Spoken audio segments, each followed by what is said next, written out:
In my experience working with coaching clients, I can tell you that there are 3 main common things that people don't know how to communicate with confidence. Listen here because this could be you.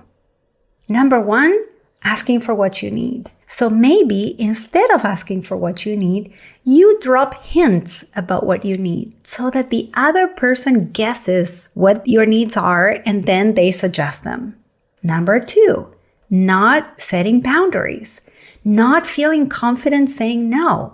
And so you end up saying yes to something you don't want to agree to, and then you end up feeling upset about it. And number 3, disagreeing. That is to say, letting the other person know that you have a different opinion, a different experience, a different take on what's being discussed. Do one of these 3 contexts resonate with you? I don't like to argue, so I say nothing and fume for days. How do I set boundaries without sounding like a jerk? I hate the idea that I might accidentally offend somebody, so sometimes I'd just rather say nothing at all. Welcome to the Language Alchemy Podcast, and thank you for joining me today. This is your host, Alejandra Siroca, a transformative communication teacher and coach devoted to helping you have more peace and more harmony in all your relationships. This is the second of 3 episodes on the 3 qualities of transformative communication, which are to be able to communicate with clarity, with confidence, and with compassion. I talked about communicating with clarity in episode 28, so you can go and check that out. In this episode, we're going to talk about how to communicate with confidence. This is a huge topic and a very common one. I could tell you that 99.9% of people who reach out to me for support with their communication are people who need help communicating with confidence.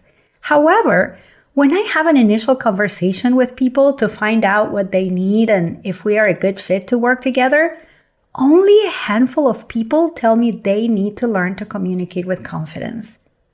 You know, most people think that communicating with confidence is a synonym of public speaking. Yes, something like standing in front of an audience, usually holding a microphone, and giving some kind of inspirational, moving, and funny speech. And yes, you definitely need confidence when you speak in public. But public speaking is not what I'm referring to when I say that I'm going to talk about how to communicate with confidence. So if this is what you're thinking about, I am not going to talk about public speaking in this episode. In this episode, I am going to share with you how to understand when you or others are not communicating with confidence. I'm also going to talk about the benefits of communicating with confidence. And finally, I'll give you 2 great action steps that you can take to cultivate the quality of confidence in your communication. So let's dive in. Have you ever talked to someone, maybe it's an expert in some topic, say a contractor, or maybe you go to an electronic store to buy a printer. And when you talk to that expert, or the person who's supposed to know, something in you tells you not to trust that person or not to trust what they're saying. Have you had that experience? Yeah, it's that gut feeling that says, I don't really know why, but I am not going to follow this person's recommendation, or I'm not going to buy anything from this store. Well, what you are sensing there is that this person is not communicating with confidence, and that's why you don't trust them. The etymology of the word confidence comes from Latin, and it means to be with faith or to trust. When someone doesn't have faith, when they don't trust what they're talking about, their voice doesn't sound trustworthy. Yes, their voice sends out this energy to you that says, I don't really trust what I'm saying. So their tone of voice changes. There are hesitations like, or Sometimes there's like a little nervous laughter, like, ha ha ha, or saying something like a question, even though it's a statement, or a change of speed and making something sound faster and maybe even mumbling.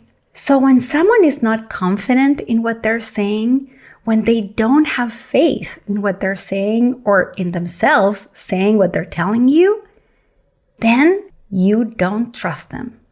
And that's why. Now, how about you? There are many topics and situations in which you may not know how to communicate with confidence. In my experience working with coaching clients, I can tell you that there are 3 main common things that people don't know how to communicate with confidence. Listen here because this could be you. Number 1, asking for what you need. So maybe instead of asking for what you need, you drop hints about what you need so that the other person guesses what your needs are and then they suggest them. Number 2, not setting boundaries, not feeling confident saying no. And so you end up saying yes to something you don't want to agree to, and then you end up feeling upset about it. Or maybe you feel disappointed with yourself, or maybe even angry with the other person because they should know better. And number 3, disagreeing. That is to say, letting the other person know that you have a different opinion, a different experience, a different take on what's being discussed. Do one of these 3 contexts resonate with you? If yes, take a deep breath and notice that it is good to know more about your communication. The more you know about your communication, the more you will know what to keep and the more clarity you will have about what you need to be working on, what you need to be learning about. So let's keep learning. And something else to learn when you don't have confidence in what you are communicating is what is happening in your body. You know what happens? You feel tightness in your throat. Your heart beats fast. Your hands get sweaty. Your stomach tightens up. And making eye contact is so hard. And if you can relate to any of this, again, take a deep breath. It's so good to know this about you. What's also good to know is that just like when you don't trust what others say when they don't communicate with confidence, the same thing happens to those you are talking to when you don't communicate with confidence. So even if you were to say, quote unquote, the right words to set that boundary or to ask for what you need or offer a service or an opinion, the other person will not trust you, which means they're more likely to keep overstepping your boundaries and do whatever they want. They're more likely to say no to your needs or to forget about them, to not follow through, or to move on and ask someone else the same question. Or they're more likely to not hire you, not follow your recommendations, in essence, to not trust you. And trust, that is the huge benefit that comes when you communicate with confidence. A dear client of mine, let's call him Joao, didn't really know how to speak with confidence with his boss. Joao is an architect who obtained his architecture degree in Brazil. He was very knowledgeable about the kind of project they were working on at the time Joao and I were working together. And Joao had a wonderful, loud voice. But when it came to talk to his boss, especially to disagree with his boss, his voice would change drastically. And actually, very little sound would come out. As we worked together on this communication pattern and Joao built confidence, his tone of voice fluctuated less and less. And that started happening when he would talk to his boss as well. A couple of months went by, and Joao told me he had one of his weekly meetings with his boss. And his boss was talking about the project that he and Joao were working on. And this time, Joao was able to express his disagreement about a certain aspect of the project. As Joao recounted this to me, he said his boss looked at him, paused for what seemed like an eternity to Joao, and then said, I had never thought about it this way.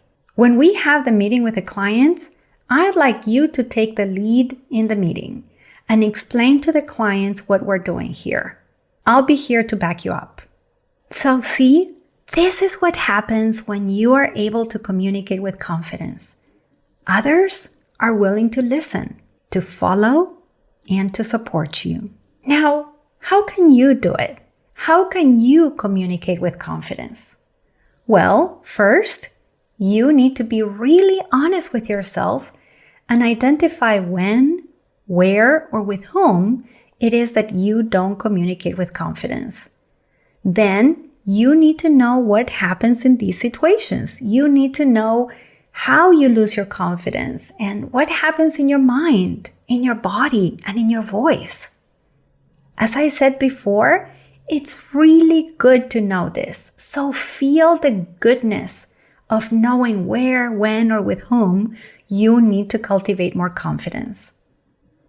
And remember that the first step of transformative communication is going within.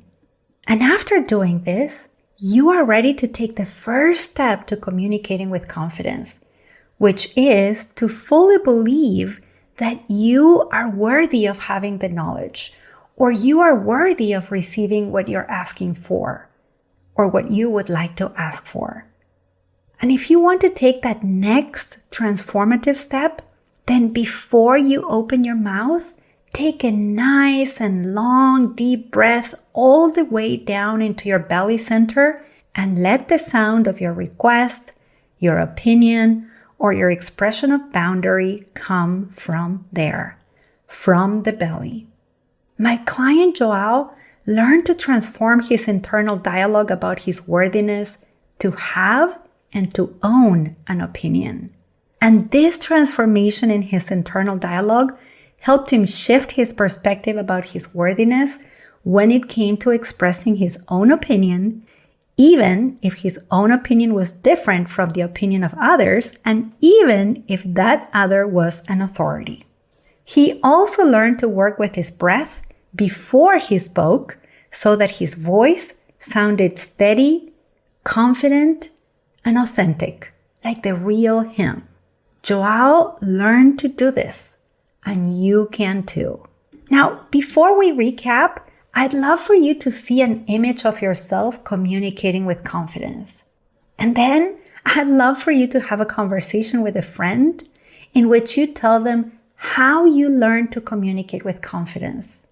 Doing this will help you remember. And of course, then when you're talking to your friend, share the love. Share this podcast episode with them so that they too can communicate with confidence and receive trust in their lives. Now, what did we talk about in this episode? We talked about communicating with confidence. I shared with you how to understand when you or others are not communicating with confidence. I taught you what to be aware of in your body. I also explained that the greatest benefit of learning to communicate with confidence is trust. When you have faith in what you are saying, others listen, follow, and are more likely to support you. And finally, I taught you 2 action steps you can take to cultivate confidence in your communication. Now, remember that I love hearing from you. So send me a comment, email me, or send me a DM on Instagram at Language Alchemy. Thank you so much for listening. And a special thanks to my client Alexa for the work she did to bring more confidence to her communication. May you too communicate with greater confidence. I know you can do it. Next week, I am going to teach you about how to communicate with another essential quality of conscious communication, which is compassion. So, until next week, and as we say in Argentina, ciao ciao! Original music by Gary LaPoe. You can find all links in the show notes at languagealchemy.com.